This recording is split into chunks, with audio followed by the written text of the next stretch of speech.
போட்டித் தேர்வர்கள் அனைவருக்கும் வணக்கம். பழமொழி 400 பகுதி 3 இணைந்திருக்கிறோம்.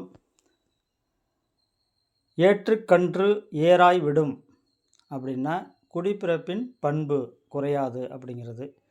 அதாவது உயர்ந்தோர் மேற்கொண்ட நெறிப்படி நடத்தலும் குடிப்பிறப்பினுடைய சிறப்பு ஒருபோதும் ஒருவனை விட்டு மாறாது அப்படிங்கிறது இதுக்கு கருத்து. அதாவது இளங்கன்று வளர்ப்பவர் வேறு மாதிரியாக இருந்தால் கூட அதற்கு சரியாக கவனிக்கலைன்னா கூட அது வளர்ந்த பிறகு சிறப்பான ஒரு எருதாக மாறும், எருதாக அதனுடைய வளர்ச்சி இருக்கும் அப்படிங்கிறது தான் என்னுடைய பொருள். ஏற்றுக்கன்று ஏராய் விடும் குடிப்பிறப்பின் பண்பு குறையாது. அடுத்து பாருங்கள், நீர் ஒழுகி பால் ஒழுகுமாறு. ஒரு பக்கம் நீர் ஒழுகி பால் ஒழுகுமாறு. ஒரு தாய் 2 பிள்ளைகளுக்கு ஒரு பக்கம் நீரும் ஒரு பக்கம் பாலும் கொடுப்பார்களா? அது முடியாத ஒன்று. அந்த மாதிரி செய்ய மாட்டாங்க அப்படிங்கிறது தான். அதாவது நீதியின் முன் ஏழையும் பணக்காரனையும் சமமாக பாவிக்க வேண்டும் ஒரு அரசன். அதை தான் இது சொல்லியிருக்கு. அப்போ ஒரு பக்கம் நீர் ஒழுகி பால் ஒழுகுமாறு, அதாவது ஒரு பக்கம் நீர் ஒரு பக்கம் பால் அப்படிங்கிறதுக்கு தாயும் அரசு நீதியும், தாயும் அரசு, இப்போ தாயை ஒப்பு தான் அந்த அரச நீதிங்கிறது, பாரபட்சம் இல்லாமல் செய்யணுங்கிறத இதை சொல்லியிருக்கிறாங்க. ஒரு பக்கம் நீர் ஒழுகி பால் ஒழுகுமாறு, தாயும் அரச நீதியும். அடுத்து பாருங்கள், ஒருவர் பொறை இருவர் நட்பு. இது நம்ம கேள்விப்பட்ட ஒரு பழமொழி தான் அது. ஒருவர் பொறை இருவர் நட்பு. அதுக்கு என்ன பொருள்? நண்பர் தீங்கினை பொறுத்தல், நண்பர் செய்யக்கூடிய தீங்கை பொறுத்தல். அதாவது நட்பில் பிழை பொறுத்தல் இல்லாத போது அது நிலையாது என்பது கருத்து. நம்ம பிழை பொறுத்தால் தான், பொறுமை காத்தால் தான் நட்பு நீடிக்கும் அப்படிங்கிறத சொல்லியிருக்காங்க. ஒருவர் பொறை இருவர் நட்பு, நண்பர் தீங்கினை பொறுத்தல். அடுத்து, ஊரறிய நட்டார்க்கு உரா. ஊரறிய நட்டார்க்கு உரா என்ன சொல்லியிருக்காங்க அதில்? அதுக்கு பாருங்கள், நண்பருக்கு உதவ வேண்டும். நட்டார் அது நட்புடையவர். அவர் நமக்கு குணக்கேடு, அதாவது தீமை செய்யக்கூடியவராக இருந்தாலும் சான்றோர் அவருக்கு உதவுவதையே செய்வாங்க அப்படிங்கிறது தான் இதனுடைய பொருள்.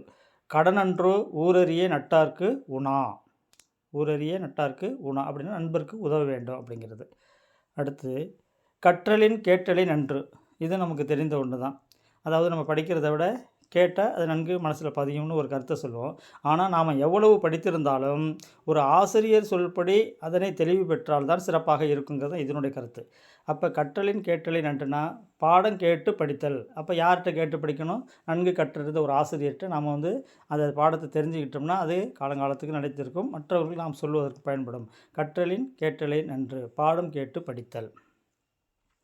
குன்றின் மேல் இட்ட விளக்கு. இது நம்ம அடிக்கடி வினாவில் தேர்வில் வந்த வினாவாக இருக்கும்.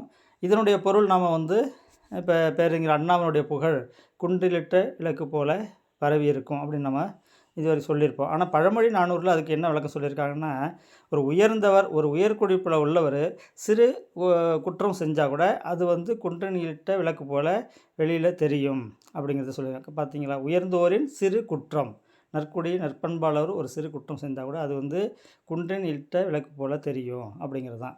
அப்போனா உயர்ந்தோருடைய சிறு குற்றம் அப்படின்னு அதுக்கு பொருள் பார்க்கணும். கடன் கொண்டும் செய்வார் கடன். கடனும் கடமையும். கடன் கொண்டும் செய்வார் கடன். அதுக்கு பொருள் என்னென்னா கடனும் கடமையும். சான்றோர் கடன் பெற்றாவது தன்னுடைய கடமையை செய்வாருங்கிறது இதனுடைய பொருள். சான்றோர் யார்? கடன் பெற்றாவது தன்னுடைய கடமையை செய்வார். அதான் கடன் கொண்டும் செய்வார் கடன், கடனும் கடமையும். அடுத்தது பாருங்கள், சுரை ஆழ அம்மி மிதப்ப. இது நம்ம கேள்விப்பட்டதான். சுரை ஆழ அம்மி மிதப்ப, நடவாத செயல், நடக்காத இயல். அதாவது சுரை என்பது எடை குறைவாக உள்ளது, மிதக்கக்கூடியது, நீரில் மிதக்கக்கூடியது. அம்மி என்பது எடை அதிகமாக உள்ளது, நீரில் மூழ்கக்கூடியது. அப்போ சுரை ஆழ மூழ்க, அம்மி மிதக்கும்னாக்கா அது நடக்காத செயல் அப்படிங்கிறது தான் நம்ம எடுத்துக்கணும். அதுதான் இங்கேயும் சொல்லியிருக்காங்க. அதே போல் பாருங்கள், சுரை யாழ், யாழ் அதாவது இசைக்கருவி. சுரை யாழ் நரம்பறுத்தற்று. அந்த கருவியோட நரம்பு அறுத்து போனால் என்ன அப்படின்னாக்கா அறிவில்லாதவனின் முடிவு. நரம்பு அருந்த பின் யாழிலேருந்து இசை எழாது.